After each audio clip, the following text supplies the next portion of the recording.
करिए chapter start अपन। Last class में देखो अपन ने कैपिटल स्ट्रक्चर के कंपोनेंट के बारे में बात की थी। छोटा सा चैप्टर है, एक ही क्लास में अपन ने उसको कंप्लीट कर लिया था। उसमें सीधे से अपन को केवल एक सिंपल सी बात करनी थी कि कैपिटल कंपोनेंट के पार्ट क्या क्या होते हैं या कैपिटल कंपोनेंट में क्या क्या शामिल होता है। उसमें अपन ये कहा था इक्विटी शेयर कैपिटल को ले लेना, प्रेफरेंस शेयर कैपिटल को ले लेना, रिजर्व एंड सरप्लसेस को ले लेना, रिजर्व एंड सरप्लसेस को ले लेना। कुल मिलाकर एक सीधी सी बात ये करें कि सर उसमें आपको लॉन्ग टर्म फंड लेना था, equity share capital, preference share capital, reserve and surpluses और आपके लॉन्ग टर्म डेब्ट, लेकिन शॉर्ट टर्म डेब्ट को अपन शामिल नहीं करेंगे। तो एक बार था कैपिटल स्ट्रक्चर और एक बार था फाइनेंशियल स्ट्रक्चर। जब मैं फाइनेंशियल स्ट्रक्चर की बात करता हूं तो आप कहोगे सर फाइनेंशियल स्ट्रक्चर के अंदर आपका शॉर्ट टर्म भी शामिल हो जाएगा। क्लियर है यहाँ तक? तो कैपिटल कंपोनेंट चैप्टर में अपन शॉर्ट टर्म को शामिल नहीं करेंगे। टोटल लायबिलिटीज या टोटल असेट्स बोलकर मैं करंट लायबिलिटीज को अगर हटवा देता हूं, एक्सक्लूड कर देते हैं, तो 100% हमारे पास क्या हो जाता है, कैपिटल कंपोनेंट बच जाता है। ठीक है, एक ऐसा ऑप्टिमम कैपिटल स्ट्रक्चर आपको बनाना चाहिए, एक ऐसा ऑप्टिमम कैपिटल स्ट्रक्चर आपको बनाना चाहिए जिससे वैल्यू ऑफ फर्म तो क्या हो जाए, इंक्रीज हो जाए और ओवरऑल कॉस्ट ऑफ क्या हो जाए, कम हो जाए हमारा। ठीक है, चलो ये चैप्टर हमने कंप्लीट कर लिया था, एक क्लास का था, मैंने कुछ एमसीक्यू भी करा दिए थे आपको। नया चैप्टर स्टार्ट करेंगे, लिखो मेरे साथ साथ कॉस्ट ऑफ कैपिटल। एक चैप्टर का नाम लिखो cost of capital. Cost of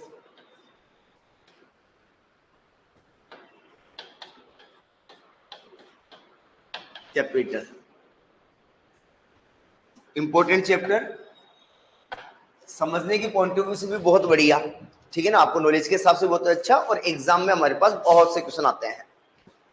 cost of capital में मेरे को 4 तरह की कॉस्ट आपको कवर करवानी है। एक तो अपन इसमें लिखो आप मेरे साथ साथ एक बार, कॉस्ट ऑफ डेब्ट। कॉस्ट ऑफ डेब्ट, डेब्ट का मतलब क्या है यहाँ पर, डिवेंचर मान लो या कोई भी लॉन्ग टर्म लोन से हमारे पास। सेकेंड इसमें अपन को पढ़ना है cost of preference share capital. Cost of preference share capital. Third अपन को पढ़ना है इसमें cost of equity share capital. And last पढ़ना मेरे को cost of retained earning. 4 number पर अपन को एक कॉस्ट कवर करनी है जिसको अपन बोलते हैं कॉस्ट ऑफ रिटेन्ड अर्निंग, या रिजर्व एंड सरप्लस बोल सकते हो, रिजर्व एंड सरप्लस। सर इसको शॉर्ट में हमारी बुक में केडी लिखा हुआ मिलेगा, कुछ बुक में सीडी भी लिखा हुआ मिल जाता है ना, तो इसलिए परेशान नहीं होता। सीडी, सी का मतलब कॉस्ट से लिया, और कई बार केडी बोलने से केडी कॉस्ट केक से लिया गया ना, तो केडी निकालना पड़ेगा, केपी निकालना सीखेंगे अपन, के ई निकालना सीखेंगे अपन, और लास्ट में अपन क्या निकालेंगे, एक के आर। सर जब ये चारों रेटे हम जब सीख लेंगे तो एक 5वें नंबर पर अलग से कुछ सीखना नहीं है, लेकिन चारों को मिलाकर एक कॉस्ट आएगी हमारे पास जिसको अपन क्या बोलते हैं, weighted average cost of capital. Cost of capital, overall cost of capital भी इसी को बोलते हैं, केओबीसी को बोलते हैं, कंबाइंड कॉस्ट ऑफ कैपिटल भी इसी को बोलते हैं। धीरे धीरे जब नोट्स में चलेंगे नाम अन्य में आते रहेंगे। अभी अपन इसको ब्रैकेट में लिख लो WACC। तो कुल मिला के ये 5 तरह की कॉस्ट के ऊपर ये चैप्टर डिपेंड है हमारा। एग्जाम के में एग्जाम के पॉइंट ऑफ व्यू से इंडिविजुअल कोई भी कॉस्ट आपसे पूछ सकता है, केडी का क्वेश्चन आ गया, केपी का आ गया, या हो सकता है वेटेड एवरेज का भी आ जाए। हाँ, जब वेटेड एवरेज का आएगा तो एमसीक्यू पैटर्न पे क्वेश्चन है ना, तो ये मान के चलो चारों रेटें लगभग गिवन होगी हमारे को। ठीक है ना, इतना ज्यादा एफर्ट नहीं लगाने पड़ेंगे कि चारों रेटें भी से निकाले। क्या 20 मार्क्स का जो क्वेश्चन आता है बीकॉम के लेवल पर, वहां वेटेड एवरेज ज्यादा पूछा जाता है, और ये चारों रेटें भी आप ही को कैलकुलेट करनी पड़ती है। ठीक है, लेकिन यहाँ तो एमसीक्यू पैटर्न पे आने वाला है, तो या तो WACC में चारों रेटें दे देंगे हमारे को, और weighted average cost of capital हमारे से कैलकुलेट करवाएंगे। एग्जाम के हिसाब से सब रेटें अपने आप में बहुत इंपॉर्टेंट, सबके क्वेश्चन आए हुए सबके। ठीक है, एक एक 1 बाय 1 बात करेंगे अपन। सर आप निकालने क्या जा रहे हैं अपन इसमें जैसे मैं पहले टर्म की बात करना चाहूंगा, कॉस्ट ऑफ डिबेंचर की।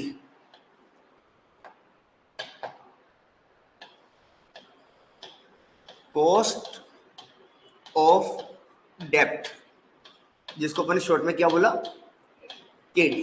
बस अब थोड़ा सा कुछ लिखना मत, अब मेरे साथ साथ चलना एक बार। सिर्फ कॉस्ट ऑफ डेप्ट क्या निकालने जा रहे हो आप? मान लीजिए अपनी एक कंपनी है जिसने मार्केट से कुछ पैसा उठाया डिबेंचर के थ्रू, तो बताओ डिबेंचर से मैं पैसा लेने जा रहा हूं, क्यों लेने जा रहे हैं? क्योंकि अपन को कहीं ना कहीं इन्वेस्टमेंट करना है। मैं पब्लिक से पैसा ले रहा हूं तो क्यों ले रहा हूं? क्योंकि मेरे को कहीं ना कहीं इन्वेस्टमेंट करना है। मान लीजिए मैंने डिबेंचर से 100 रुपए ले लिए और डिबेंचर हमारे से क्या मांगेगा? इंटरेस्ट। डिबेंचर पे जो रेट होती है वो किसकी होती है? इंटरेस्ट की होती है, और वो फिक्स रेट होती है, देनी ही पड़ेगी चाहे प्रॉफिट हो या लॉस। इस बात को हमेशा ध्यान रखना कि डिबेंचर पर दिए जाने वाली इंटरेस्ट की रेट पहली बात तो फिक्स होती है, और फिक्स भी होती है, प्रॉफिट हो या लॉस हो आपको देना ही पड़ेगा। तो मान लीजिए बहुत सिंपल से टर्म बात करूं, ये एक डिबेंचर होल्डर है अपने पास, जिसके पास अपन लेने गए 100 रुपए। बहुत ही सिंपल सा वर्ड क्लियर करना मेरे साथ साथ। कितने पे लेने गया मैं? 100 रुपए के। भैया मुझे 100 रुपए चाहिए। डिबेंचर कहता है क्या दे दोगे? मैंने कहा आपको हम 5% की रिटर्न दे देंगे। चलो बहुत इजी लेता हूं एक बार, थोड़ी रेट से ही कटेगी। मैं इसको क्या बोलता हूं, मैं आपको कितने की रिटर्न दे दूंगा? 10% की। सीधी बात, डिबेंचर को पहले दिन पता है ना उसके घर में कितना पैसा आएगा? 100 रुपए का 10%, 10 रुपए देना है। नहीं सर क्या मैं डिबेंचर की बुक की बात करूंगा क्या? नहीं, मैं तो कंपनी की बात करूंगा। अपन कंपनी के पॉइंट ऑफ व्यू से सोचेंगे, तो मैंने 100 रुपए ले लिए डिबेंचर से, तो मुझे पता है ना कि मुझको 100 रुपए पे 10%, 10 रुपए का पेमेंट करना है। तो बताओ अगर मैंने 100 रुपए लिए हैं, इस कंपनी ने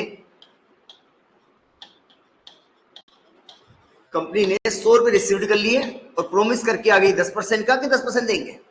इस कंपनी को कहीं ना कहीं इस पैसे को क्या करना है? इन्वेस्टमेंट करना है। और अभी मेरे को एक छोटी सी बात सोच के बता दो, इन्वेस्टमेंट पर जो मेरे को एक्सपेक्टेड रेट होगी, मैं उम्मीद लगा के चलूं कि मैं इतना कमा लूंगा, तो बताओ मुझे कितना देना है? 10 तो देना ही देना है, तो उम्मीद 10 से ज्यादा तो करूंगा ना। अगर मुझे लगे कि मैं ऐसी जगह पैसा लगाने जा रहा हूं जहां से मैं 6%, 7%, 8% कमा के लाऊंगा, तो फिर आपको इससे पैसे तो लेने ही नहीं चाहिए थे। अगर मान लो आज आप मेरे पास आते हो कि सर हमारे को 100 रुपए चाहिए, मैंने आपको 100 रुपए दे दिए, मैं ले जाऊं 100 रुपए, लेकिन मुझे 10% के हिसाब से 1 साल बाद 10 रुपए का ब्याज दे देना। आपने ठीक है सर दे देंगे। अब आपने 100 रुपए को कहीं जाके लगा दिया और वहां जाके आपने 8% ही कमाया, 8 रुपए कमाए, 10 रुपए तो कौन लेगा? मैं लूंगा आपसे। तो आपको ऐसा तो करना ही नहीं चाहिए था कि मुझसे 10% पे पैसा लेके आए और उसको इन्वेस्टमेंट कितने पे कर रहे हो? केवल 8%। ये तो हो ही नहीं चाहिए था। आपको लगे सर मैं 12 कमा के लाऊंगा, 13 कमा के, 15 कमा के, तब तो कोई दिक्कत नहीं है, मुझे 10 दे दोगे, बाकी आपकी रिटर्न हो गई। सर ये चैप्टर रिटर्न की बात करना चाहता है कि कॉस्ट की बात करना चाहता है? तो ये चैप्टर किसकी बात करता है? कॉस्ट की। ये नहीं कह रहा है कि आपको इससे ज्यादा कमाना है वगैरह वगैरह, ये तो इतना कहना चाह रहा है कि आपको मिनिमम कितनी रिटर्न कमा के लानी पड़ेगी। अब तो रिटर्न वर्ड क्यों लिखा है इन्होंने? कंपनी के पॉइंट ऑफ व्यू से। किसके हिसाब से? कंपनी के पॉइंट ऑफ व्यू। कंपनी को 100 रुपए में मिनिमम कितना कमा के लाना चाहिए? तो सीधा सा कितना कमा के लाओ? 10%। आपको 10% देना है भैया, तो मिनिमम 10 तो कमा के लाओ, बाकी ज्यादा कमाते हो बहुत बढ़िया। लेकिन ये चैप्टर हमारे पास ये नहीं कह रहा कि आप कितना रिटर्न ज्यादा कमाने चाह रहे हो। आपका चैप्टर ये कहना चाह रहा है कि minimum required rate of return क्या होगी। क्या बात करना चाहता है? Minimum required rate of return. इस चैप्टर को नाम अगर मैं इतना बोलूं ना, minimum required rate of return, तो भी सही है। यहाँ चैप्टर का नाम क्या है? Cost of capital. तो कौन सी cost? Minimum required rate of return. Minimum required rate of return. कहीं आ जाए कि cost of capital maximum return की बात करता है, एवरेज रिटर्न की बात करता है? नहीं, अपन किसकी बात करते हैं? Minimum required rate of return, जो एक कंपनी को मस्ट है कमा के लाना। सर मिनिमम रिक्वायर्ड रेट कमा के लाना मस्ट है, क्यों? क्योंकि इतनी कॉस्ट में तो पैसा लिया हुआ है ना, ये तो पेमेंट कर सकूं मैं, तो एटलीस्ट इतना तो मेरे को कमा के लाना है। अब ध्यान से सुनना, मैंने जहां इन्वेस्टमेंट किया, कितने रुपए थे मेरे पास? 100 रुपए। सर जब मैं इन लोगों के पास पैसा लेने गया, तो सर मेरे को कुछ प्रिंटिस को पहले प्रोस्पेक्टस देना पड़ेगा, ये पढ़ेगा भी मेरे रूल्स रेगुलेशन। तो रूल्स रेगुलेशन पढ़ने के मैंने एक प्रिंट करवाया। ये कागज कहां से लेगा? बैंक से लेगा। तो बैंक वाला फ्री में तो बैठा नहीं है। बैंक वाला क्या, हम तो मर्चेंट बैंकर है, कॉमर्शियल बैंक का, हमारे को क्या देना पड़ेगा? ब्रोकरेज देनी पड़ेगी। क्या देनी पड़ेगी? ब्रोकरेज। 1-2% हमारे को भी देना, बैंक वाला भी लेगा मुझसे। और कई बार आपने एक वर्ड सुना होगा, अंडरराइटर। अपन को लगता है सर जब हमारे शेयर्स जब पब्लिक में इश्यू करते हैं और पब्लिक पूरे शेयर्स नहीं लेगा और 90% से कम सब्सक्रिप्शंस आता है तो उनको सबका पैसा लौटाना पड़ता है। एक कंपनी को जब इक्विटी शेयर इश्यू करता है तो 90% पब्लिक सब्सक्राइब करनी चाहिए। अगर 80% भी कर गई ना सब्सक्राइब, तो सारे शेयर वापस, शेयरों का पैसा वापस लौटाना पड़ता है। तो मैं एक अंडरराइटर को बीच में अपॉइंट करता हूं, ब्रोकर टाइप का। अंडरराइटर ये कहता है कि कमीशन दे देना, पब्लिक ले जाए तो बहुत खुशी की बात है, कमीशन तो फिर भी लेंगे, लेकिन अगर पब्लिक नहीं लेगी तो हम ले लेंगे। तो अपनी टेंशन तो खत्म हो गई ना कि उसको साहब कमीशन तो देना है 5-7%, लेकिन अब टेंशन खत्म है, पब्लिक ले गई तो ठीक, नहीं लेगी तो ये लेके जाएगा तो अपना तो सब्सक्रिप्शन पूरा हो जाएगा, तो वो भी बीच में आएगा। तो बताओ मेरे को एक बात, अगर मैं इससे 100 रुपए की डिमांड करूंगा तो मेरे पास आते आते आते क्या 100 रुपए आएंगे क्या जेब में? नहीं, कुछ तो कम हो जाएगा, कुछ तो क्या हो जाएगा, कम हो जाएगा। मान लीजिए मेरे पास, मैंने इनसे 100 रुपए दिए, हाँ इनको कागज कितने रुपए का दे के आऊंगा? 100 रुपए का। इनको पेपर कितने का देगा आऊंगा? पूरे 100 रुपए का। ध्यान से सुनना, मैंने एक पेपर लिख के दिया इनको, इस पे कितना लिखा? रुपए 100। इसको अपन क्या बोलते हैं? Face value. क्या बोलते हैं? Face value. और इसमें मैंने टर्म्स कंडीशन लिख दिया @10% पर एनम, कि आपको 10% इस पे क्या दे देंगे? रिटर्न दे देंगे। ये कागज तो ये तो अपने पास रख लेगा कि हाँ इसके पास ये कागज है 100 रुपए का, लेकिन जब मेरे पास 100 रुपए है तो 2 रुपए तो मेरे खर्च हो गए, फॉर एग्जाम्पल प्रिंटिंग का खर्चा। मान लो 1 रुपया मेरे पास हो गया ब्रोकरेज का खर्चा, और मान लीजिए 2 रुपए हो गए मेरे पास अंडरराइटर के खर्चे। कुल मिलाकर मेरे हाथ में कितना पैसा आया? 95। बताओ इन्वेस्टमेंट 100 रुपए कर पाऊंगा कि 95 कर पाऊंगा? 95। तो मैंने इन्वेस्टमेंट कितने रुपए कर दिए? 95 रुपए में बात कर रहा हूं, रुपए कितने? 95। अब मुझे बताना, क्या मैं मिनिमम 10% कमा के लाऊं क्या, या 10 से ज्यादा कमाना पड़ेगा? 10 से ज्यादा कमाना पड़ेगा। अगर 10 कमाया सर आपने तो 95 का 10% 9.5 रुपीज, जबकि इसको 10 रुपए देने हैं, इसको कितने रुपए देने? 10 रुपए। तो ये तो कंफर्म हो गया कि सर ये 10% देना है, लेकिन जो कमा के लाना है ना वो फेस वैल्यू पे नहीं कमा के लाना, वो नेट प्रोसीड पे कमा के लाना है। इस वर्ड को क्या बोलते हैं अपन? Net proceed. बहुत आराम से समझेंगे एक बार, क्योंकि डिबेंचर में जितना टाइम लगेगा ना मुझे, प्रेफरेंशियल इक्विटी रिटर्न अर्निंग में उतना टाइम तीनों में मिलकर लगेगा, ठीक है ना। इस पे थोड़ा सा ज्यादा ध्यान देंगे अपन। तो मैंने कितने रुपए लगाए? 95। चैप्टर क्या कहना चाहता है? मिनिमम कितना कमा के लाना है, तो मेरे को पता है। सिर्फ बताओ मुझे कितना पेमेंट करना है? 10 रुपए। बोलो हाँ या ना, कितने रुपए पेमेंट करना है इसको? 10 रुपए। और ये 10 रुपए कितने पे कमा के लाना है? 95 पर इंटू 100%। पहले तो ये समझ में आ गया कि 10 रुपए क्यों निकाले सर आपने। मैंने इन लोगों को चीज कितने की दी? 100 रुपए की फेस वैल्यू, जबकि मेरे पास आते आते कितना पैसा आया? 95। लेकिन हमेशा जो rate of interest, rate of dividend, वो हमेशा किसकी होती है? Face value. ये मैंने आपको फर्स्ट चैप्टर जब बेसिक अकाउंटेंसी पढ़ाया था तब भी समझाया था मैंने आपको। इस बात को दिमाग में इतना अच्छे से फिट कर लेना कि जो रेट होती है वो हमेशा फेस वैल्यू की होती है। रेट हमेशा किसकी होती है? Face value. बहुत बार गलती करवाएगा। एक कंपनी ने 100 रुपए वाला डिवेंचर 90 रुपए में इशू किया। एक कंपनी ने 100 रुपए वाला डिवेंचर पब्लिक को कितने में इशू कर दिया? 90 रुपए में।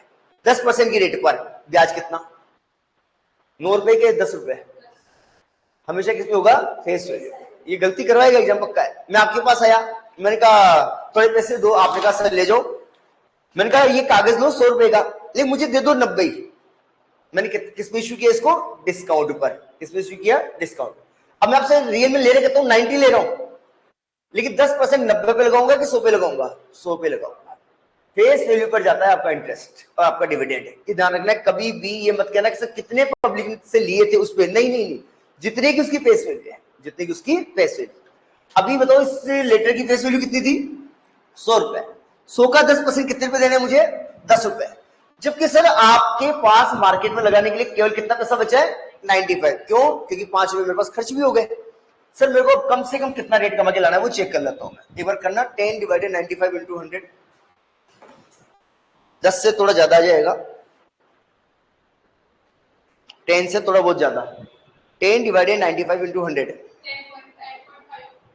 10.52। चलो तो बताओ मुझे कम से कम कितना कमा के लाना है? 10.53%। तो कोई पूछे कि सर केडी कितना है, तो आप बोलोगे केडी कितना है मेरा? 10.53, जबकि रेट 10% ही देनी है, लेकिन सर मेरे पास 10.53 क्यों कमाना है? क्योंकि मेरे पास आते आते 100 रुपए बचे ही नहीं, और जबकि 10 रुपए देने हैं मेरे को 100 रुपए के ऊपर ही। मेरे को 10% कितने पे देना है? 100 रुपए पे देना है। बोलो हाँ या ना? चलो सर एक और बात करो सर, दूसरी बात करते हैं। मैं वापस से पब्लिक के पास गया, मैंने 100 रुपए लिए, मैंने 10% इंटरेस्ट की बात की। इस कंपनी के पास कोई खर्चा नहीं लगा और इसके पूरे कितने रुपए रिसीव हो गए इसको? 100 रुपए। तो बताओ ये इन्वेस्टमेंट भी कितने करेगा? 100 रुपए, क्योंकि इसके पास 100 रुपए आ गए आज।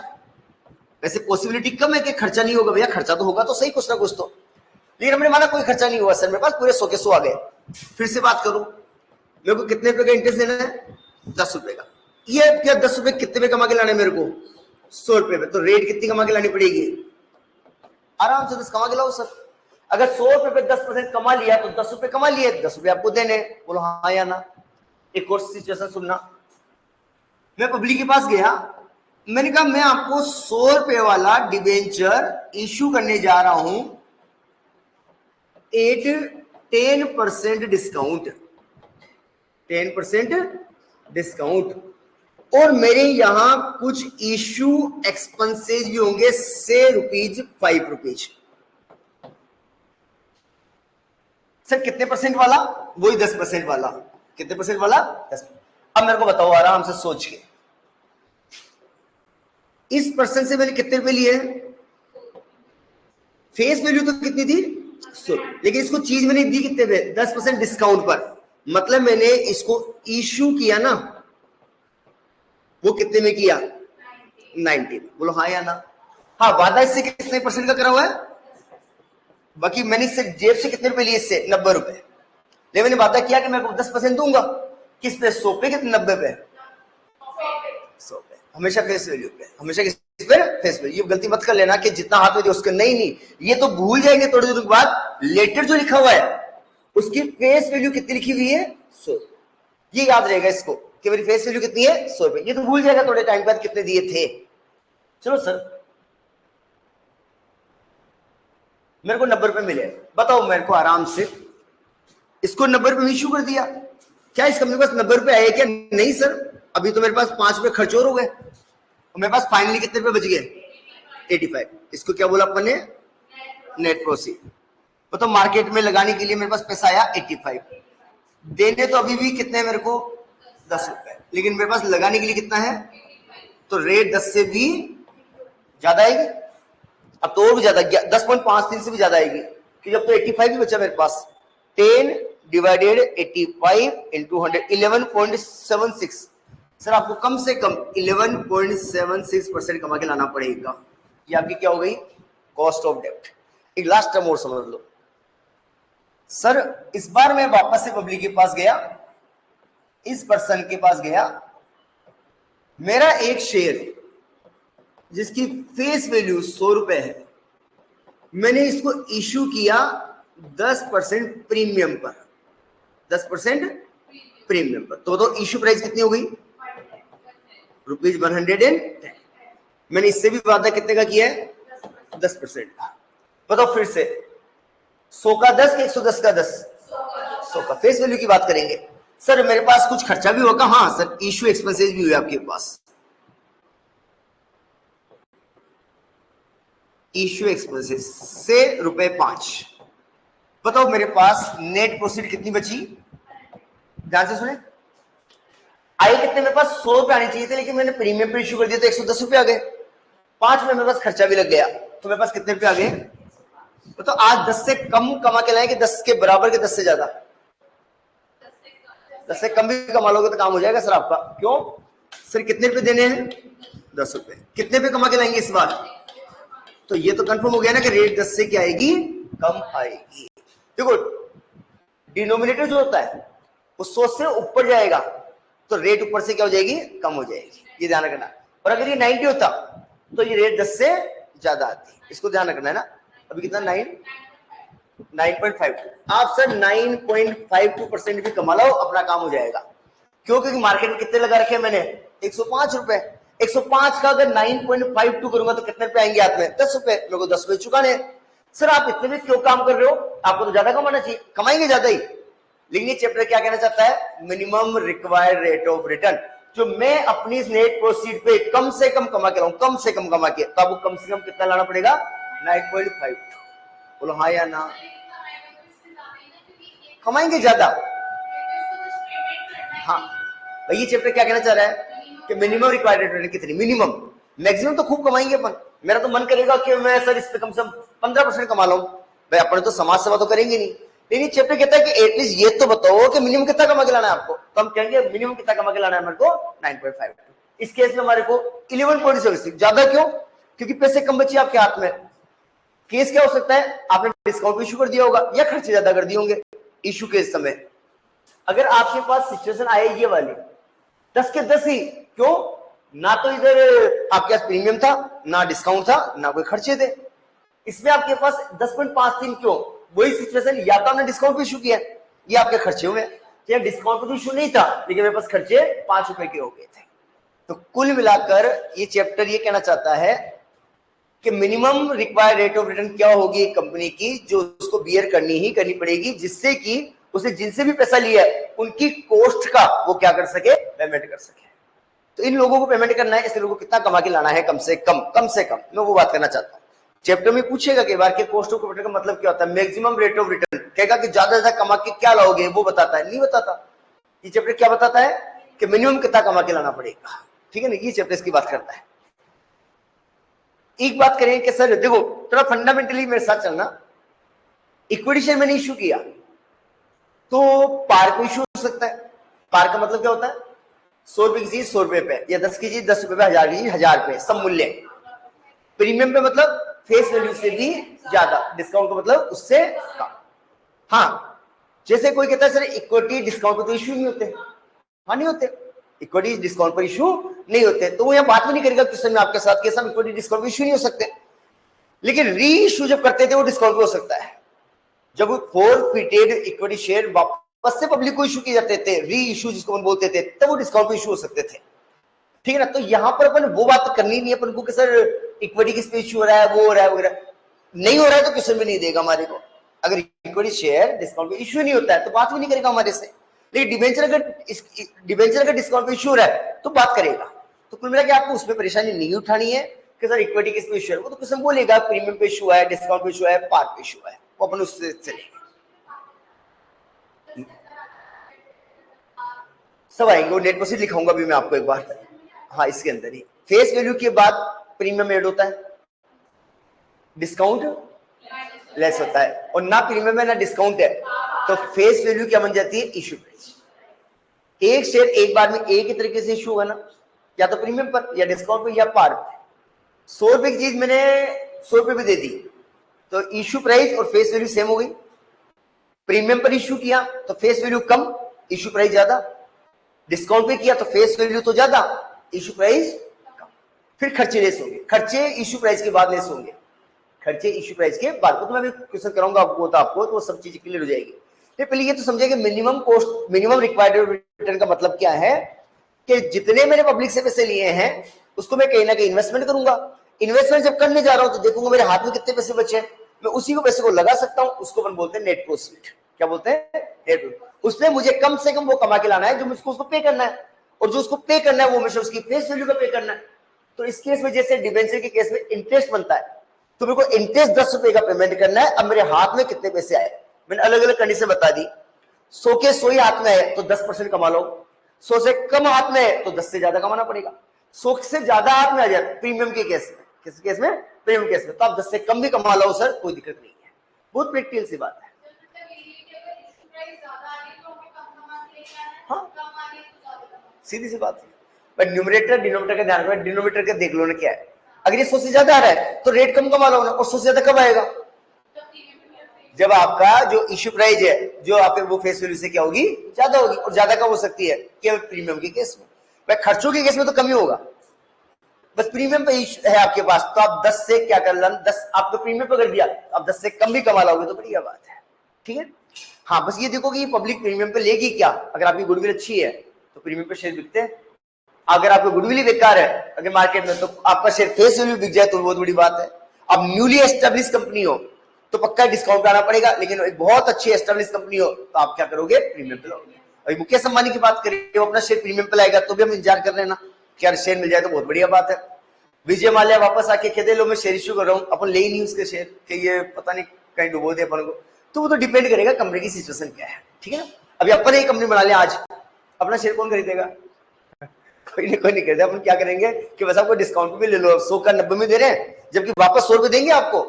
भाई आज मैंने 100 रुपए पे लिया, अगर इशू कितने पे करूं, रिडम्पशन तो किस पे करूंगा, इस फेस वैल्यू के हिसाब से। अगर कुछ नहीं बोला तो क्वेश्चन ने प्रीमियम पर रिडम्पशन के लिए बोलेगा तो प्रीमियम पे करूंगा, डिस्काउंट पर रिडम्पशन बोलेगा तो डिस्काउंट पे करूंगा, लेकिन कुछ नहीं बोलेगा तो वापस से फेस वैल्यू पर रिडम्पशन करूंगा, ठीक है। चलो सर एक सिंपल सी, ये तो ठीक है एग्जांपल समझ गए हम सीधा सीधा अगर एक बार केडी की बात करें, किसकी बात करें, केडी की। सर ये केडी बिफोर टैक्स भी होता है और केडी आफ्टर टैक्स भी होता है, केडी बिफोर टैक्स भी होगा और केडी आफ्टर टैक्स भी होगा। अभी मैं तरीके से लिखाऊंगा इसको आपको ना, आपका आफ्टर टैक्स, आपको बिफोर भी निकालना पड़ेगा, आफ्टर भी निकालना पड़ेगा। सर केडी मेरे पास क्या इररिडीमेबल हो सकता है क्या, इररिडीमेबल मतलब जिसका कभी जिंदगी में रिडेम्पशन नहीं होगा, रिडीमेबल मतलब जिनका एक समय के बाद क्या होगा, रिडेम्पशन होगा। इररिडीमेबल मतलब ये जिंदगी भर चलते रहेंगे, ठीक है, कभी रिडेम्पशन होगा ही नहीं। सर एग्जाम में हमारे को कैसे पता चलेगा कि रिडीमेबल है कि इररिडीमेबल है, अगर नंबर ऑफ ईयर्स गिवन हो तो क्या हो गया, रिडीमेबल। मैंने कहा मैंने 5 साल वाला डिबेंचर इशू किया तो 5 साल क्या हो गए, रिडीमेबल। 10 साल वाला इशू किया, 2 साल वाला इशू किया, 8 साल वाला इशू किया, और जब मैंने नंबर ऑफ ईयर्स दू ही नहीं है एग्जाम में तो कौन सा हो गया, आप मन से तो नहीं लोगे 2 साल 4 साल 5 साल 8 साल, ऐसा नहीं ला सकते आप, क्लियर है मेरी बात। सर मैं इररिडीमेबल की बात करूं पहले, इररिडीमेबल में केस क्या है, बिफोर टैक्स, और केस क्या है, आफ्टर टैक्स। सर केडी अगर बिफोर टैक्स की बात करें तो फॉर्मूला होता है, बताओ डिबेंचर पे क्या जाता है, तो जो खर्चा आएगा उसका नाम क्या है, इंटरेस्ट। ये इंटरेस्ट किस अमाउंट पे कमा के लाना है, नेट प्रोसीड पे कमा के लाना है, और परसेंटेज के लिए 100। बोलो हाँ या ना। सर केडी आफ्टर टैक्स कैसे करोगे, केडी आफ्टर टैक्स, चलो अभी मैं इस पे आता हूं एक बार, मैं इसमें एक बार एक अमाउंट पुट करके देखूं मैं। सर मान लो ब्याज 10 रुपए है और नेट प्रोसीड 100 रुपए है, इंटू 100, रेट कितनी आ जाएगी, 10%। और टैक्स की रेट इजी के लिए बता रहा हूं, चलो थोड़ा ले लेते हैं, 30% है टैक्स रेट, कितनी है, 30%। अगर इस कंपनी के हाथ में बिफोर टैक्स 10% है तो आफ्टर टैक्स कितना है, 10 माइनस 30%, 7%। बोलो हाँ या ना, ये तो बहुत सिंपल सा है ना। सर इसको अगर मैं फॉर्मूले में पुट करूं तो क्या ऐसा कर सकता हूं क्या, इंटरेस्ट 1 माइनस टी का मतलब क्या, tax rate, divided by net proceed into 100। Sir इसमें वैल्यू पुट करके बताओ हमारे को, तो इंटरेस्ट कितना, 10 रुपए, 1 माइनस टैक्स रेट कितना है, 30%, 30% को 0.30 डिवाइडेड बाई 100 रुपए इंटू 100, तो 10 को 0.7 से गुणा करोगे ना सीधा आफ्टर टैक्स रेट से, तो 7 से, तो 7 रुपए हो गया, तो 7 डिवाइडेड बाई 100 इंटू 100, आंसर कितना आ गया, 7। सर और आप ऐसा भी कर सकते हो क्या, किसे जब केडी बिफोर टैक्स आएगी आपके पास, तो केडी क्या आ गया, बिफोर टैक्स, तो उसको इनटू कर दो ना, किससे, टैक्स रेट से कि 1 माइनस टैक्स रेट से। अगर टैक्स रेट से कर दिया तो 10 इंटू 3% रह जाएगा 1 माइनस टैक्स रेट से, तो हाँ सर 0.7 से, ये आंसर 10 है। अगर इसको 1 माइनस 0.30, अगर 10 को सीधा 7 से मल्टीप्लाई कर दे कितना आ जाएगा, 7, ठीक है।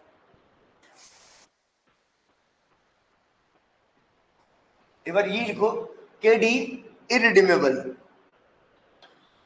पहले एक बार हेडिंग लिखो, केडी ब्रैकेट में लिखो इररिडीमेबल, जिनका कभी रिडम्पशन नहीं होगा, तो केडी बिफोर टैक्स का फॉर्मूला लिखो, interest divided net proceed into 100, interest divided net proceed into 100, interest divided net proceed into 100, KD after tax, KD after tax, दोनों तरीके लिखना, KD after tax, interest into 1 minus tax rate divided by NP into 100 or KD before tax into 1 minus tax rate.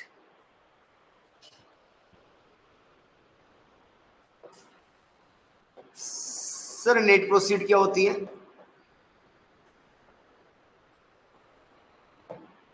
Net proceed short में क्या बोलते हैं अपन इसको? NP. लो sir इसको एक बार कैलकुलेट करके देखें। सबसे पहले बोलो क्या लिखूं? फेस वैल्यू से ₹100। अगर प्रीमियम पे हुआ तो प्लस कर देंगे, और डिस्काउंट पे हुआ तो, और एट ए टाइम एक ही होगा ना, और ये इसमें से लेस किया जो भी अमाउंट आती है उसको क्या बोल देंगे अपन? Issue price. बोलो हाँ या ना?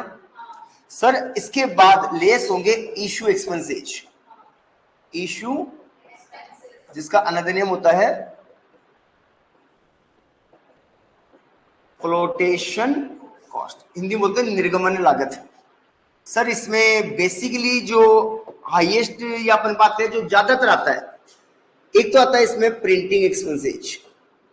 क्या आता है? प्रिंटिंग एक्सपेंसेज जो भी है। इसमें आ सकती है ब्रोकरेज, इसमें आ सकता है under writing commission, under writing commission. हाँ सर जो भी ये खर्चे होंगे वो यहां लेस करेंगे, तो आपके हाथ में जो पैसा बचेगा, सीधी सी लैंग्वेज में अपने हाथ में जो पैसा बचेगा वही क्या कहलाती है? हमारी नेट प्रोसीड। क्योंकि यही वो पैसा है जो मैं मार्केट में लगाऊंगा।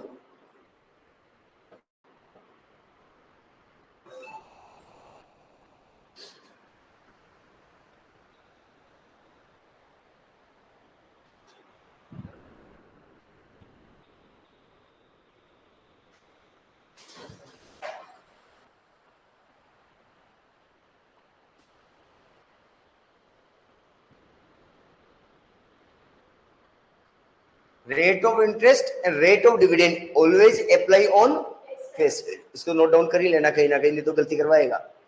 चलो एक छोटी सी बात बताओ मेरे को, मैं पूछू जो जवाब देना। एक बार गलती करते हैं, देखे अपन हल्का सा। अगर मैं आपको ये कहता हूं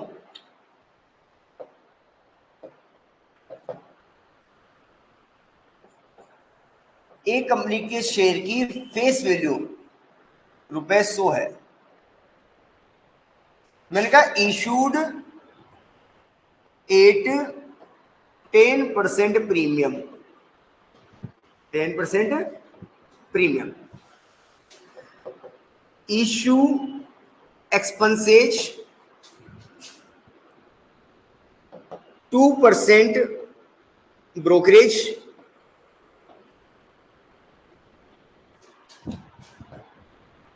2% अंडर राइटिंग कमीशन।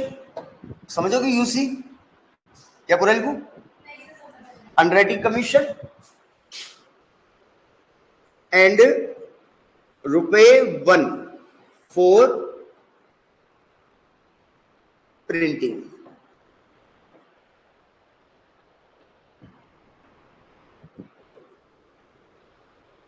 पर डिवेंचर। चलो मेरे को नेट प्रोसीड पे बात करनी है बस, केवल नेट प्रोसीड निकालेंगे अपन, है ना? बताओ मेरे को फेस वैल्यू कितनी लेनी है? 100 प्लस करना है माइनस प्रीमियम है ना, कितना परसेंट? तो कितना हो गया? इस 110 को क्या बोलोगे? Issue price. इसमें से लेस क्या करेंगे? Issue expenses, issue expenses. Sir 2 और 2 4%, 4% तो है प्रिंटिंग का और अंडर ब्रोकरेज का था। अच्छा एक सेकेंड, अपने इसको क्या था, ब्रोकरेज और अंडरराइटिंग कमीशन, ये तो 4% है, और प्रिंटिंग का खर्चा तो सीधा सीधा 1 रुपया दे रखा है। प्रिंटिंग का खर्चा कितना है, ₹1, तो ये तो मैं लेस कर दूं, बताओ आराम से मिला था 4%, 110 का के 100 का, 110 का कि 100 का, बोलो पीछे। खर्चे भी हमेशा फेस वैल्यू के, खर्चे भी किसके होंगे, हाँ 110 में 100 का, मैं तो बोल रहा हूँ 4% किसका, नहीं 100 का फेस वैल्यू, एक्सपेंसिव किसका होगा, हमेशा फेस वैल्यू का। 4% किसका लेना है, 100 रुपए का, तो यहाँ पे कितने रुपए आएंगे, 4 रुपए। बहुत बड़ी गलती करता है बच्चा, क्योंकि नाम क्या लिखा हुआ आता है, इशू एक्सपेंसेज, तो लगता है इशू प्राइस का, इशू एक्सपेंसेज मतलब इशू प्राइस का, ऐसा कुछ नहीं है भैया।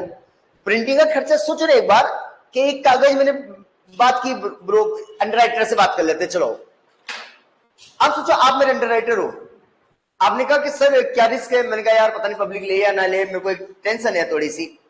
आपने बोला सर अपने से बात कर लो ना कमीशन की, क्या बात कर लो, अपने से कमीशन बात करो, पब्लिक लेगी तो बहुत बढ़िया बात है, नहीं लेगी तो हम ले लेंगे, हमारे को कमीशन दे देना, क्या दे देना, commission.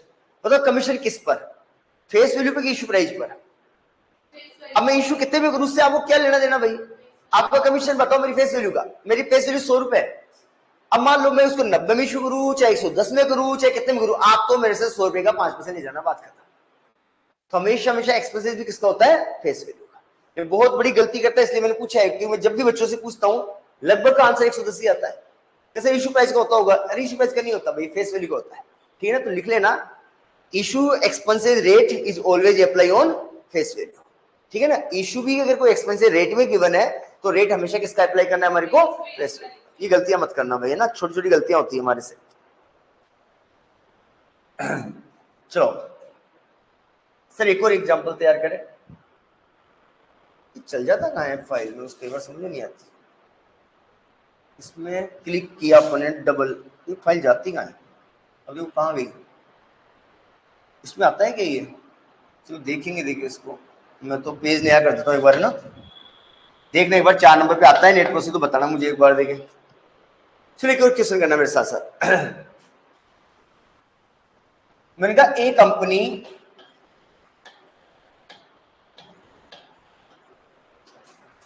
issued 10% debenture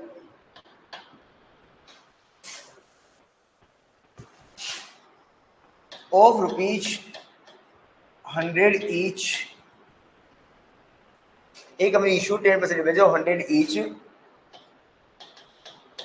₹4 1 lakh, 1 lakh रुपए के लिए मैंने 100 रुपए वाला एक डिबेंचर इशू किया, कितने परसेंट पर, 10% पर, मतलब मेरे को कितने रुपए चाहिए थे, 1 लाख रुपए चाहिए, और एक कितने का है, 100 रुपए का, तो नंबर ऑफ डिबेंचर कितने इशू करने पड़ेंगे, एक शेयर कितने का होगा, 100 रुपए का, और मेरे को 1 लाख रुपए चाहिए, मुझे कितने रुपए चाहिए, 1 लाख, तो 1 लाख रुपए चाहिए सर, और आपको 100 रुपए का एक डिबेंचर मार्केट में इशू होगा, तो मेरे को 1000 शेयर इशू करने पड़ेंगे, 1000 डिबेंचर या शेयर, 1000 नंबर के अंदर, कितने नंबर के, सर नंबर की रिक्वायरमेंट है क्या आपको, शायद नहीं हो, लेकिन मेरे को ये तो कंफर्म हो कि सर मेरे को ये पता चलना चाहिए कि अगर 100 रुपए का एक है और मुझे 1 लाख रुपए चाहिए, तो नंबर ऑफ डिबेंचर कितने इशू करने पड़ेंगे, 1000। सर मैं आपको एग्जाम में ये बोलता, एक company issued 1000 10% debenture, 10% debenture ₹4 1 lakh, तो एक डिबेंचर कितने का कर लेते ना, ये तो इसमें परेशान मत होना फालतू का, क्योंकि ऐसे तो घुमाएंगे पक्का है, तो वो तो सर देख लेंगे, कोई खास बात नहीं है, इसको तो कर लेंगे। चलो अभी तो मैं आगे बात करूं, बात सर एक कंपनी इशू किए 10% डिबेंचर, 100 रुपए का, 1 लाख रुपए चाहिए उसको,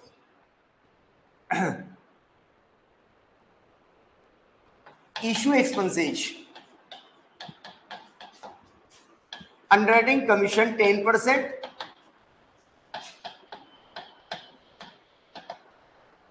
प्रिंटिंग कॉस्ट ₹10,000, प्रिंटिंग कॉस्ट ₹10,000। अब अपन केडी निकालेंगे पूरा, है ना, before tax, calculate KD before tax. After तो मैं इसलिए नहीं दे रहा क्योंकि मैंने टैक्स रेट नहीं दिया आपको, बिफोर टैक्स निकालते। आओ सबसे पहले मेरे को बताओ formula, interest upon NP into. Sir बोलो पर डिबेंचर चलना है कि फुल वैल्यू में चले, जैसे भी आपका मन करे आंसर सेम आएगा। या तो मेरे पास अब तो फुल वैल्यू भी है ना, मैं चाहूं तो फुल वैल्यू में भी चल सकता हूं और चाहूं तो पर डिबेंचर भी चल सकता हूं। हाँ पर डिबेंचर चलना ज्यादा इजी पड़ता है वैसे तो पर डिबेंचर चलें। पर एक डिबेंचर कितने का है? 100 रुपए। कितने परसेंट वाला? 10%। तो ब्याज तो आ गया क्या? कितने रुपए? इसके लिए थोड़ी देखना है कि इशू किस पे हुआ है, डिस्काउंट, अरे कुछ नहीं करना भाई, ये तो फेस वैल्यू का, ये तो हमेशा फेस वैल्यू। बस निकालना क्या है मुझे? एनपी। एनपी की बात करें सर, मैं पर डिबेंचर निकालूंगा। क्या निकाल रहा हूं मैं? पर डिबेंचर एनपी। एनपी पर डिबेंचर, बताओ फेस वैल्यू कितनी है? 100 रुपए। इशू किस पे हो रहा है? पार पे। तो क्या यही मेरी इशू प्राइस बन जाएगी क्या? 100 रुपए। इसमें तो कोई टेंशन नहीं है। माइनस क्या करेंगे? Issue expenses. अंडरराइटिंग कमीशन कितना था? 10%। किसका? फेस वैल्यू का 10 रुपए। और मेरे पास प्रिंटिंग का खर्चा भी है, कितना है? रुपए 10,000। बताओ पर डिबेंचर थोड़ी है ये, तो आप इंटरप्रिटेशन निकालोगे। एक 100 रुपए का है तो उसमें 10,000 का प्रिंटिंग का खर्चा थोड़ी आएगा। फिर ये किसका है? ये पूरे डिबेंचरों का है ना, जितने इशू किए हैं। तो कितने इशू किए थे आपने? अब निकालना पड़ेगा मेरे को। 1,00,000 तो रुपए थे। इशू कितने किए थे ये बताओ मुझे। कागज से छपाएंगे? 1,00,000 रुपए चाहिए। एक कागज, कितने कागज छपाए आपने? 1,000। और एक पेपर जब छपाए थे आप, उसी का खर्चा लगेगा ना पर डिबेंचर। तो बताओ मैंने कितने 1,000 प्रिंट करवाए थे और 10,000 का खर्चा लगा, तो पर डिबेंचर 10 रुपए। वापस से सुनना, मैंने 10,000 का पेमेंट किया है किसी को, प्रिंटिंग का खर्चा, मैंने कहा 10,000 रुपए खर्चा लग गया। 10,000 का क्या लग गया? खर्चा लग गया। पर डिबेंचर कितनी कॉस्ट आई होगी पर डिबेंचर? तो वो कहेगा कितने रुपए की इशू किए? मैंने कहा 1,00,000 के। ये कितने का था? बोला 100 रुपए का। अच्छा 1000 प्रिंट करवाया आपने। कितने प्रिंट करवाए आपने? 1000 प्रिंट करवाने के खर्चे 10,000 आ गए, तो पर डिबेंचर 10 रुपए। पर डिबेंचर कितना? 10 रुपए। तो सर यहां पर 10,000 divided by number of debenture, number of डेब्ट, इन दिस केस 1,000। तो सर 10,000 डिवाइडेड 1,000, ये भी कितना रुपए हो गया? 10 रुपए। तो बताओ आपके हाथ में फुल एंड फाइनली कितने रुपए आए? 80 रुपीज। ये आपके क्या बन गया? Net proceed. सर इंटरेस्ट तो पेमेंट करना था 10 रुपए का, आए हाथ में 80 रुपए। 10 से ज्यादा कि 10 से कम? 10 से ज्यादा। 10 से ज्यादा। 10 डिवाइडेड 80 करो, आपको 12.5% कम से कम कमा के लाना पड़ेगा। 12.5%। ये समझ गए ना 1,000 क्यों लिया मैंने? 10,000 का खर्चा 1,000। सर एक बार आप अब भी इसमें बताओ, अगर मैं फुल अमाउंट में चलता तो? हाँ चलो कोई दिक्कत नहीं है मुझे। तो अगर किसी स्टूडेंट को फुल अमाउंट में चले, इन्फॉर्मेशन सब है, तो फुल अमाउंट में चलो, मेरी तरफ से कोई दिक्कत नहीं है। चेक करें एक बार।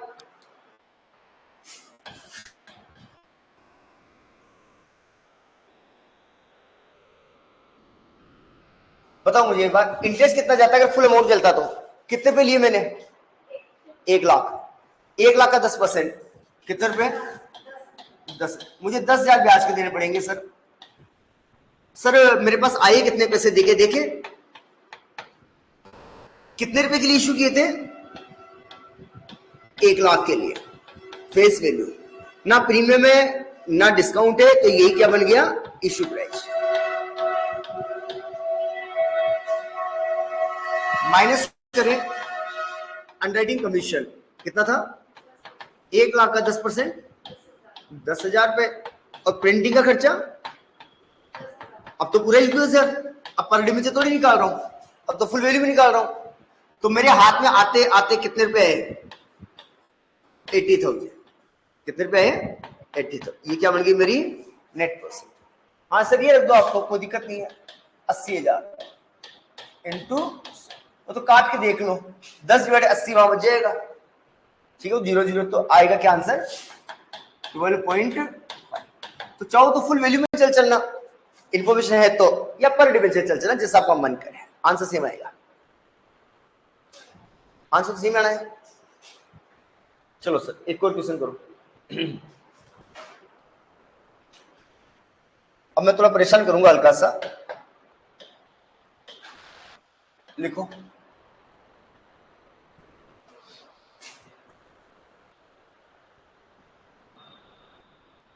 देखो, rate of interest 10%, rate of interest 10%,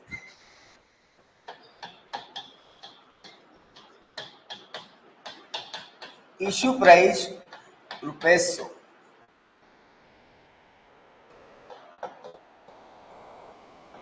issued at 10% discount, issued at 10% discount,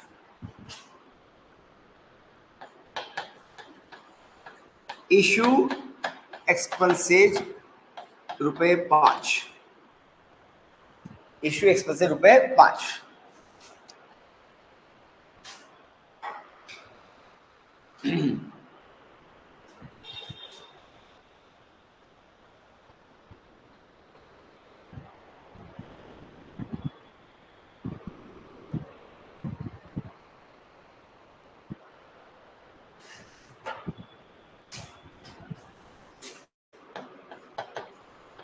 interest amount,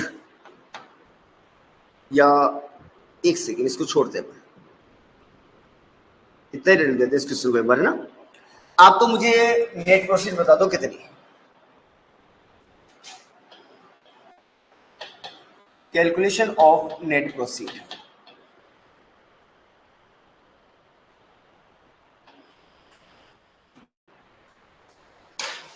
बताओ सिमरन, सुनैना, सुनैना आज क्लास कैसे नहीं आई?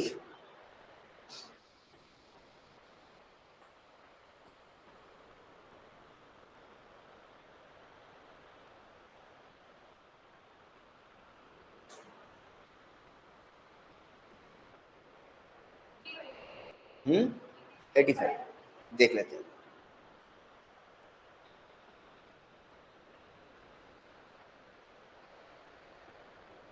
बोलो 85, 85 कुछ सबके 85, सबके से यार सही होगा। आओ चेक करें। सर इश्यू प्राइस दिया आपने डायरेक्टली, क्या दी? इश्यू प्राइस कितने रुपए? 100 रुपए। इसमें से माइनस करें इश्यू एक्सपेंसेज, कितने रुपए? 5। नेट प्रोसीड आ गई 95।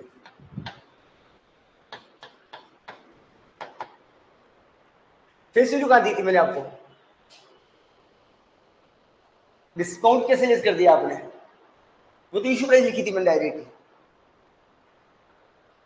बस ये गलती करते हैं पक्का है, और फिर कहते हैं सर आंसर की में तो पता नहीं क्या आ रहा था, और हमारे पता नहीं क्या आ रहा था। साफ साफ क्या लिखा था? Issue price. इश्यू प्राइस में से तो केवल इश्यू एक्सपेंसेस लेस कर दो, बात खत्म। इश्यू प्राइस में से तो क्या लेस कर दो?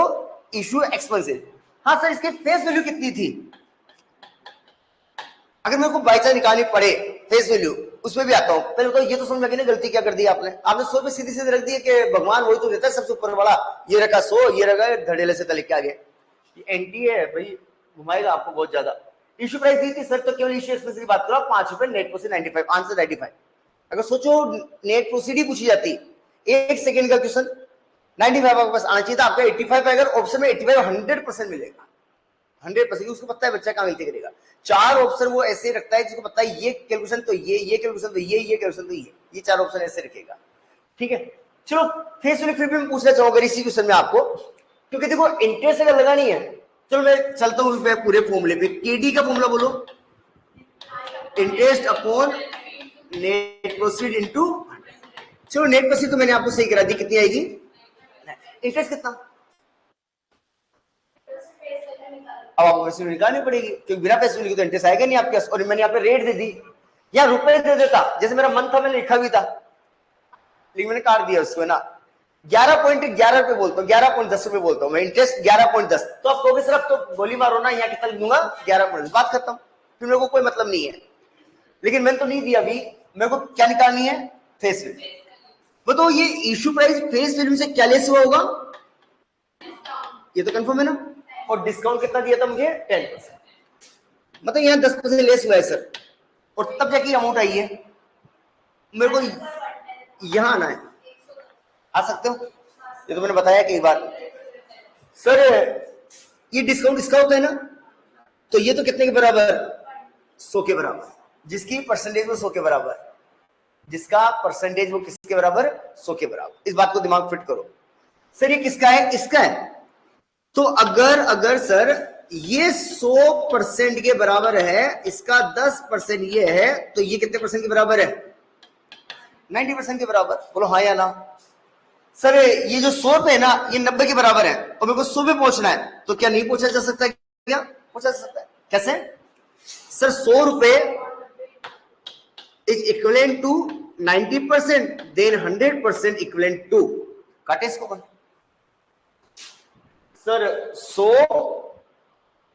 डिवाइडेड 90 इंटू 100, ये आ गया 111 रुपए, कितना, 111 रुपए। तो यहां रखू 111, ये तो क्लियर है। अब वेरीफाई भी कर लो सर। सर 111 रुपए अगर इश्यू प्राइस होती, उस पर 10% आपको क्या देना पड़ता, इंटरेस्ट, वो sorry discount 11 point, round of है 11.1 का राउंड ऑफ कर रहा हूं। 111 में से 11 जाते कितने बचते, 100 रुपए। तो एक बार चेक करा करो। पहली बात तो बताओ, मैंने क्वेश्चन में क्या दिया आपको, इश्यू प्राइस, और जल्दीबाजी में आपने वही कहा कि नहीं सर हमेशा फेस वैल्यू तो गिवन होता है, इस बार इन्होंने इश्यू प्राइस दी पहली बार। चलो ये तो मैं दिमाग चला लूंगा सर एग्जाम में, लेकिन सर इसी क्वेश्चन में अगर मुझे इंटरेस्ट अमाउंट में गिवन नहीं है, परसेंटेज में गिवन है, तो परसेंटेज के लिए मुझे क्या चाहिए, फेस वैल्यू चाहिए। सर फेस वैल्यू कैसे निकालूं, यहां जो भी अमाउंट है, जो भी अमाउंट, उसका 10% लेस हुआ होगा ना, तो ये आया होगा, दैट मींस ये कितने के बराबर है, 90 के बराबर। तो 90 के बराबर है, मुझे 100 पे पहुंचना है, ये तरीका फॉलो करेंगे, ठीक है सर। अगर यही आप प्रीमियम लिख देते तो इसको डिस्काउंट की जगह क्या लिख देता मैं, प्रीमियम, डिस्काउंट की क्या लिख देता, प्रीमियम। तो बताओ ये कितने के बराबर हो जाता, ये तो 100 ही रहेगा, 100 प्लस 10 110, तो ये 110 के बराबर होता सर। चेक करें आओ सर, यहां तो पहले बात तो ये देखिए 100 रुपए ले रहा हूं, 100 डिवाइडेड 110, और मुझे पहुंचना है 100 पे, तो ये होती है 90 रुपए 90 पैसा। और अब चेक कर लो 90.90 का 10% करता, तो इंटू 10%, 90.90 इंटू 10%, 9.09, और 90.9 में जोड़ता, क्या 100 रुपए आ जाते हैं क्या। तो ये थोड़ा सा ध्यान रखना है हमारे को कि परसेंटेज जिसका भी होता है ना, वो 100 के बराबर होता है। जिस पोजीशन पे आप होते हो उसका डिवाइड करो, जिस पोजीशन पे आपको पहुंचना है उससे मल्टीप्लाई करो, ये दो चीजें ध्यान रखा करो बस हमेशा। सर अब इस क्वेश्चन में तो गलतियां तो बहुत थी हमारे से, अगर क्वेश्चन एग्जाम में आ जाता तो फर्स्ट ऑफ ऑल एनपी गलत हो रहा था, और आप तो फिर पक्का क्या करते हैं, 100 रुपए का 10 करके यहाँ 10 रुपए रख के आते हैं, जब आपके नजर में तो यही तो इश्यू प्राइस फेस वैल्यू थी, तो आप तो वो भी करके आते, पूरा क्वेश्चन गलत होता। अब देखो सही करे, 9% सर ओके, 111 का आपने डिस्काउंट कितना बोला है, 10%, तो 111 का 10% निकाल सकते हो ना, 111 का 10%, 11.11, यहाँ रखा आपने 11.11 इंटू 100, 11.11 या इसको 11.11 वन ही रहना चाहता है ना, इंटू 100, 11.1 डिवाइडेड बाई 95 इंटू 100, 11 से थोड़ा ज्यादा आएगा, 11.68।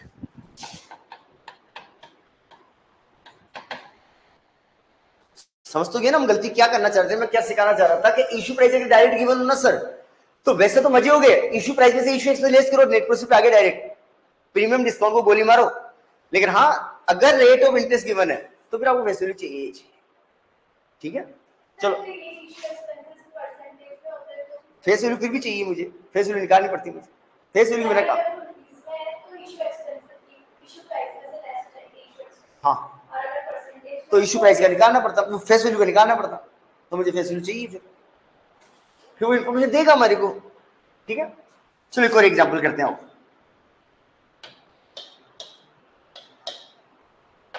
ये तो समझ जाओगे ना, मैं लिख देता हूँ एक बार, बाद में मालूम दिक्कत आए तो। इश्यू प्राइस कितनी लिखी थी इसमें अपन ने, 100 रुपए। मेरे को फेस वैल्यू निकालनी थी, तो क्या करोगे, 100 कितने के बराबर है, 90 के, मुझे 100 पे पहुंचना है, तो 111। चलो एक और क्वेश्चन देखते हैं। थोड़ी स्पीड बढ़ा के देखिए, क्वेश्चन डायरेक्ट एग्जाम में आ जाए अगर इस तरह का है, तो मैं एग्जाम में कितने टाइम लगाता हूं वो देखते हैं। मैंने आपको कहा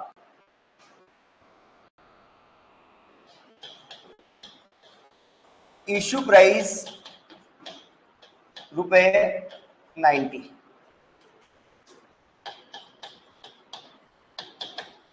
premium 10%, interest ₹10, interest ₹10, issue expenses ₹5, calculate KD.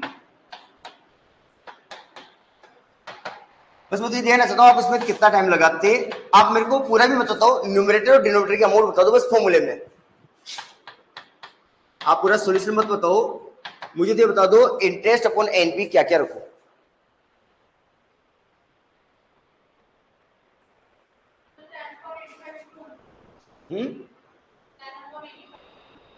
ठीक है, देखते हैं। सुने ना, नेट पर 85 थी, तो सिमरन समझ गए होंगे अब तो क्या गलती कर दी थी अपन ने।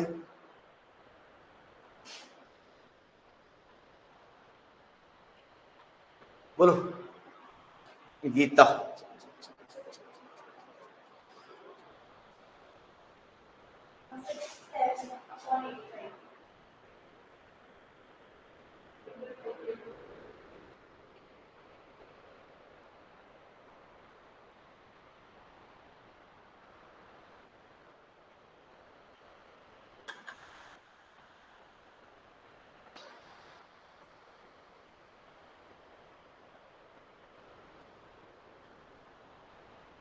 हाँ इमलता जी,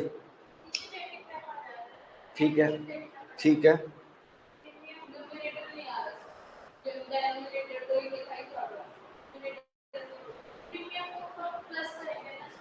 जरूरत नहीं क्या, फेस वैल्यू निकाल के कर लोगे क्या? आप फेस वैल्यू निकाल कर करना क्या चाहते हो ये बताओ, फॉर्मूले बताओ ना। इंटरेस्ट है क्या, हाँ सर 10 रुपए। कितना है, 10 रुपए। मेरे को क्या चाहिए, नेट प्रोसीड। क्या दिया हुआ है, इश्यू प्राइस, गोली मारो ना इस प्रीमियम को, तो 90 में से 5 गए, कितना गया। अब मेरे को बताओ ना हिमला तक क्या कर रहे हो आप, प्रीमियम को जोड़कर वो कहां कहां पहुंचोगे, फेस वैल्यू पर क्या कर लोगे फेस वैल्यू का।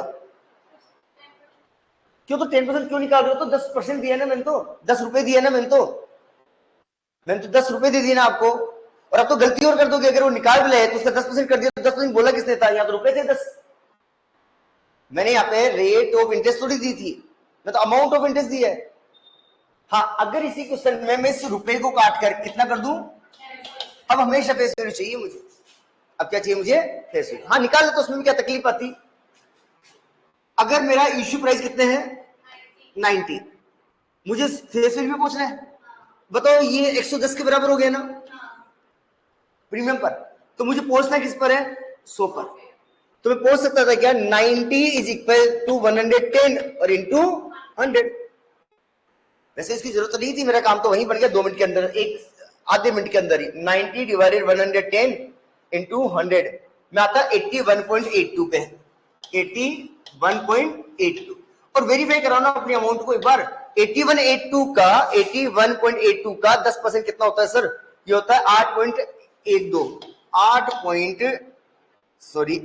8.182। और सर अगर मेरी फेस वैल्यू ये है, सॉरी फेस वैल्यू ये है, प्रीमियम ये है, तो क्या मेरे 90 पे आ रहे, चेक कर लो। हाँ सर 81.82 प्लस 8.182, हाँ सर 90 आ रहा है। तो सॉरी 8 एक सेकंड, मैंने 18 कर दिया, 8 करूंगा प्लस 8 पॉइंट आएगा वो तो, प्लस 8.182 182 ये आ गया आपका 90 रुपीज। तो पहली बात तो बताओ ये करना क्यों ऐसा, क्योंकि मैंने क्या दिया था यहाँ पे रुपए 10 दिया था। हाँ परसेंटेज 10 देता जब तो आपको यहाँ पे आना पड़ता, और अब क्या करता मैं 81.82 का 10% करता तो यहाँ पे 8 रुपए समथिंग आते हैं। कितने आते हैं? 8%। अब सोचो अगर आप उल्टा चले पोछ के फिर आपने 10% इसको मान कर यहाँ 8 रुपए, तो एग्जाम नहीं हंसेगा कि जब मैंने इंटरेस्ट ही कितने रुपए दे दिया था 10 रुपए, तो फेस वैल्यू पे जाके करना क्या था आपको, और इश्यू प्राइस मैंने किस पे दे दी रुपए में, तो फेस वैल्यू का रोल ही नहीं है ना। अब तो अब क्या परेशान हो रहे थे बताओ मेरे को? 10% लिख लिया। हाँ बोलो। इसको यहाँ कितना लिखो ना, क्या फर्क पड़ता है? हाँ हाँ तो 120 हो जाता। परसेंटेज जिसका भी होता है अपन परसेंटेज किसमें से निकालते हैं? बस पॉपुलेशन के केस में 1000 में से, पॉपुलेशन जो होती है ना पॉपुलेशन वो 1000 में से निकलती है परसेंटेज, बाकी हमेशा परसेंटेज किसकी होती है? 100 की। तो कभी भी परसेंटेज तो बोलूं ना मैं तो वो ऊपर 100 ही है, वो 100 का ही होता है। ठीक है हाँ बोलो। ठीक है अगर इनकी बात और कर ले मैं एक बार क्लियर करूं, पहले तो इसको तो हटा दूं मैं एक बार, इसकी तो लोगों को जरूरत ही नहीं थी सर, कंफ्यूजन फालतू हो जाए के बाद में। ये हटाओ सर, ये हटाओ, बस यहां तो काम बन गया ना अपना इतना। हाँ सर अब जो ये कहना चाह रहा मैं तो छोटी सी बात कह देता हूं आपको, मैं आपको बोल दूं चलो इश्यू प्राइस कितना भी बोल दो, कितना लो 82 बोल देते अपन, ठीक है ना। प्रीमियम बोलो कितना बोलना चाहते हो, बोलो जो भी आपको मन हो, 15%, ये लो 15%, ठीक है ना। अब तरीका वही बोलो करो, सबसे पहले क्या आता है? फेस वैल्यू, प्लस में क्या आता है? प्रीमियम, क्या जाता है? Issue price. इश्यू प्राइस कितना गिवन है? 82, प्रीमियम कितना है? 15%, किसका? इसका, तो ये कितने के बराबर है? 100 के बराबर। 100 ये 15, तो ये जो 82 रुपीज है ये कितने के बराबर है? 115 के बराबर। अब अगर मेरे को 100 पे पहुंचना है तो 82 डिवाइडेड 115 इंटू, अगर इसमें पहुंचना है तो 82 डिवाइडेड 115 इंटू 15, इसमें भी तो पहुंच सकता हूं मैं डायरेक्ट, इसमें क्या दिक्कत है? इसमें पहुंच के फिर प्लस रिवर्स कर दूंगा मैं, तो ठीक है। जिसकी भी परसेंटेज 100 के बराबर, ठीक है। हटा दिया तो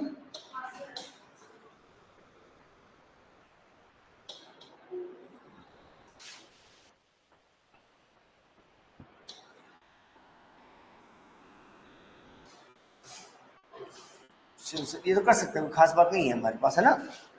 चलो केडी का फॉर्मूला वापस से रिपीट करो एक बार।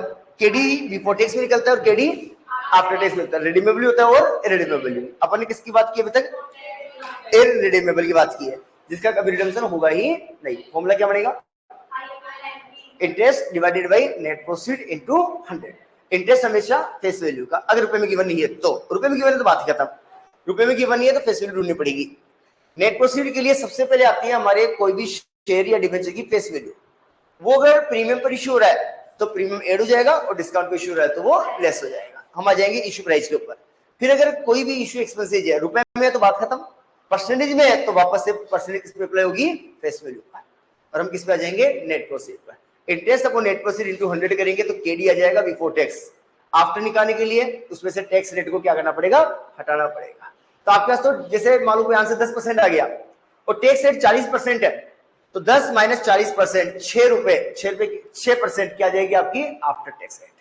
तो थोड़ा सा ये ध्यान देना है, केडी यहाँ टैक्स रेट नहीं दूं तो केडी हमेशा क्या निकलेगा? बिफोर टैक्स निकलेगा। अब चाकर भी आफ्टर कैसे करोगे भैया? चाकर भी आफ्टर कैसे करोगे? पूरी बात समझ में आती है क्या?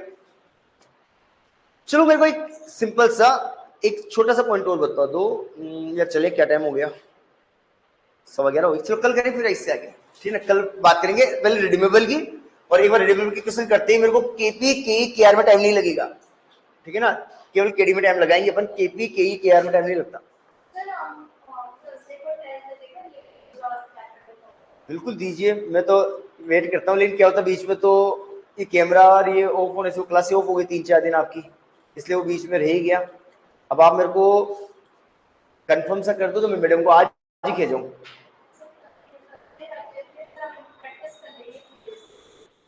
थर्सडे को दोगे? किसका दोगे? कैपिटल कंपोनेंट का छोटा सा है, ठीक है। तो लिवरेज और कैपिटल कंपोनेंट के दे, कैपिटल कंपोनेंट के 1-2 क्वेश्चन डालने पड़ेंगे और क्या डाल, ठीक है। थर्सडे को टेस्ट होगा भाई, ऑनलाइन वाले भी सुन लेना, लिवरेज और कैपिटल कंपोनेंट का। आज क्या होगा, मंडे हुआ ना आज तो अभी तो मंडे के है, ट्यूसडे है, थर्सडे को दे दो। मैं आज ही पेपर बना के मैडम